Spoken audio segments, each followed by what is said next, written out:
সম্মানিত বিদ্যুৎ গ্রাহকদের অবগতির জন্য জানানো যাইতেছে যে শেষ মৌসুম শুরু হয়েছে, ট্রান্সফরমার চোর চক্র বেরোচ্ছে। তাই যাদের শেষ প্রকল্প আছে মাঠের মাঝে অথবা ফাঁকা জায়গা ট্রান্সফরমার আছে, অবশ্যই পাহারাতে রাখুন।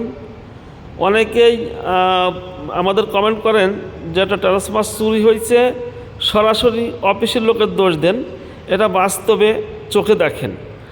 ট্রান্সফরমারটা চুরি হয়েছে হরিণাকুণ্ডু উপজেলার রঘুনাথপুর ইউনিয়নের কালাপাড়িয়া গ্রামে। বৈদ্যুতিক ট্রান্সফরমার চুরি করার সময় 2 চোর সদস্য জনতার হাতে আটক।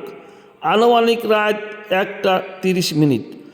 জনতা সূত্রে জানা যায় এরা অফিসের কেউ না, একজন গাড়ির ড্রাইভার, একজন গাড়ির হেল্পার। একজনের বাড়ি হরিণাকুণ্ডু উপজেলা, একজনের বাড়ি ঝিনাইদহ।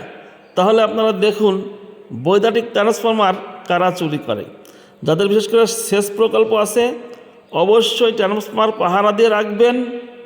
সবাইকে ধন্যবাদ। সবাই ভিডিওটা বেশি বেশি শেয়ার করে সবাইকে দেখার সুযোগ করে দেবেন।